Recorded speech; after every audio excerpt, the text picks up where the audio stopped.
Hello, everyone. Welcome back. We're doing a one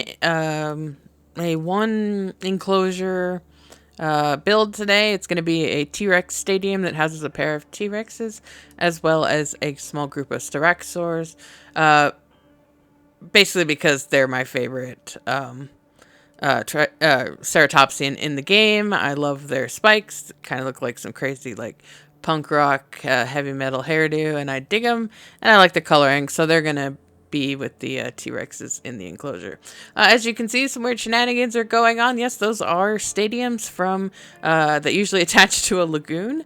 I am using 3 mods. All of them are terrain building modifying mods. They are the free build, which is what allows me to do this, to mush these stadiums together and to just place them without having to have a lagoon around, as well as these viewing centers. So that's the free build mod. I'm also going to be using the advanced terrain tools mod, which basically allows you to finer tune your cursor for smaller or larger areas of effect while using the terrain editor, as well as using the paint brushes and the trees and all that kind of stuff. And then I'm also using the invisible paths and fences mod.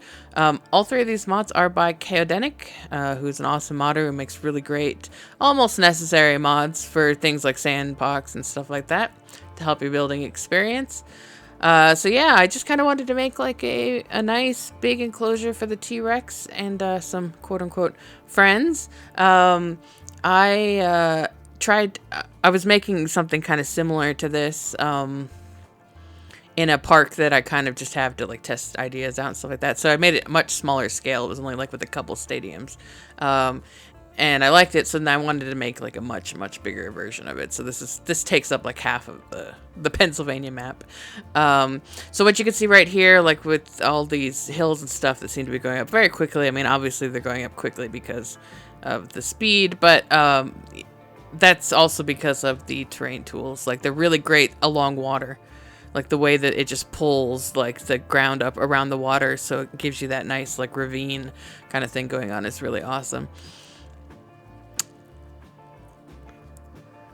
Just kind of digging this music. You'll see here, yeah, I'm using the invisible fence is to just, I actually, because the stadium buildings don't normally have fence attached to them, what I do is I put fence all the way through it, and then I make it invisible so you can't see it. But that just makes sure that the T-Rex can't walk through the stadium and out into the open. I don't know if they would or not, but better safe than sorry.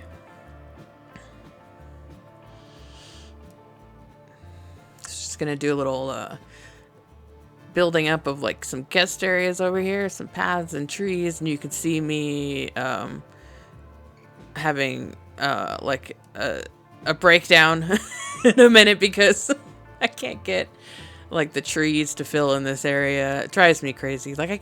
I know in a recent video I totally already sort of ranted about this, but this is how much it drives me nuts. I still cannot believe we don't have individual trees. If we had individual trees, my problem would be over. But look at that, I can't place any of those orange trees, no matter what. But right there with the same tool size, no problem.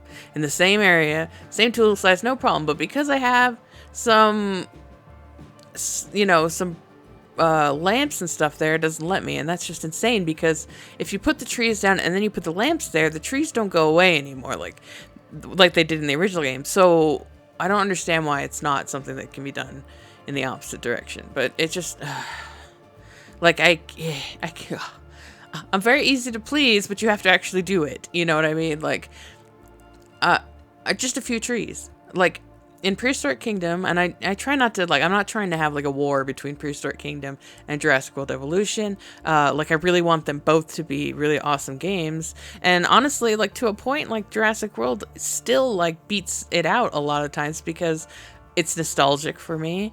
I don't have to spend hours and hours building buildings, and it's just a cool put together game. But Prehistoric Kingdom has 30, 40 individual trees, plants, bushes, lily pads, all this kind of stuff. And I realize it's a slightly different kind of game, but you can't give me 5 trees. You gave them me last game. How come in the sequel you can't give me 5 trees? You know what I mean? Like, so, I don't know. It's really frustrating because the trees in this game are a pain with the brush.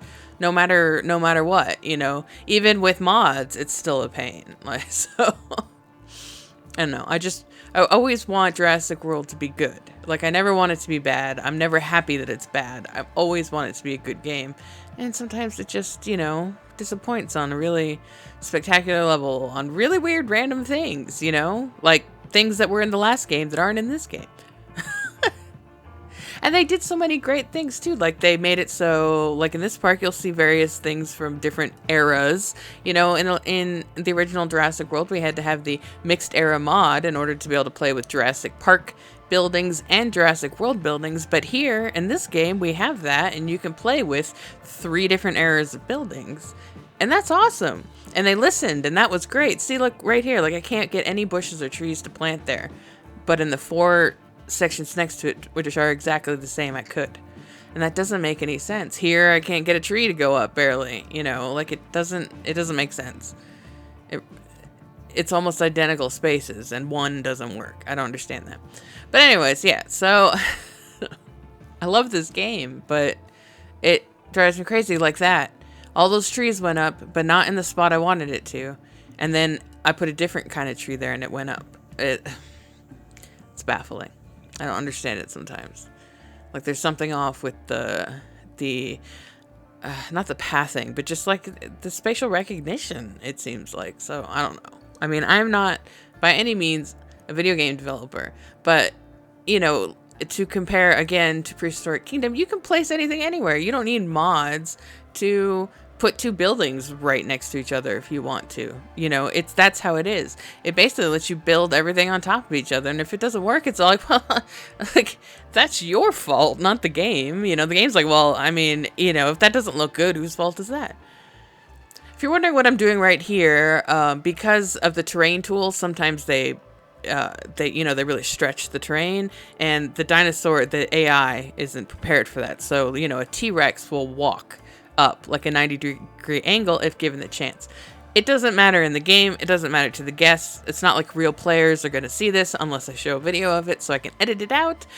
But still, my own personal preference is that I don't like to turn around and see a T-Rex walk 90 degrees up the side of a hill. So I just put fences in certain areas so they can't walk up and they have to like walk around and walk up the natural slope like, you know, like you normally would. And then here I just put those fences and then made them invisible just to make sure that no shenanigans go on, since it is modded buildings, and you know, theoretically it should keep the T-Rex in, but you never know, because it's always an interesting day with mods.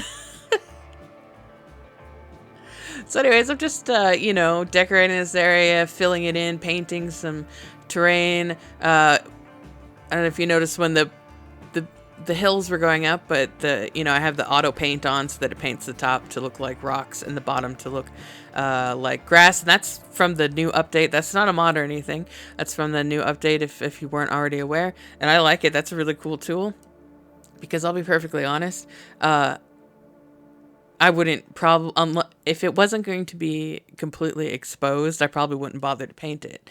So like areas where there's trees, like would just be on green grass, and you know, you can see that, but I probably would be like, whatever, you know, I'm doing all this other stuff. But since it automatically does it now, like I really like having it there, and it makes me more inclined to make sure that like all the other terrain around it looks nice and painted too. So this is another thing I love, that the fact that the Jurassic Park gate is available to, you know, I can put it anywhere.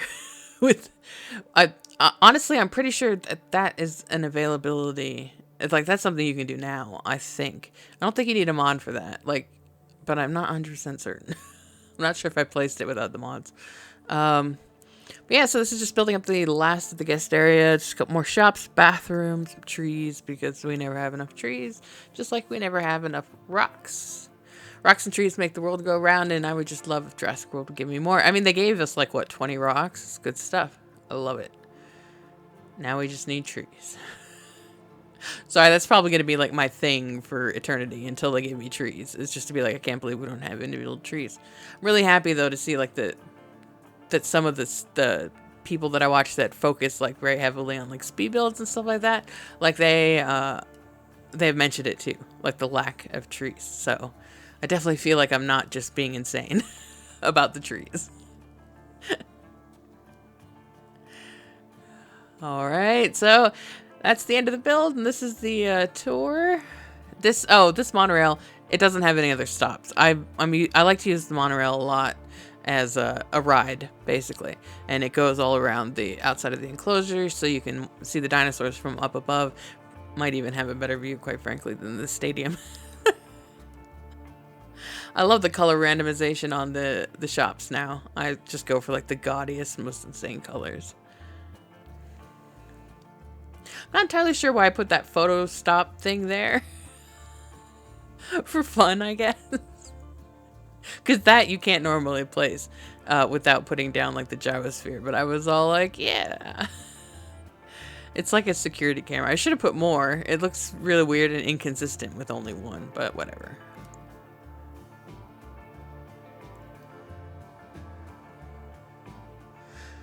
I do like how this turned out. It was, I mean, it turned out how I wanted it.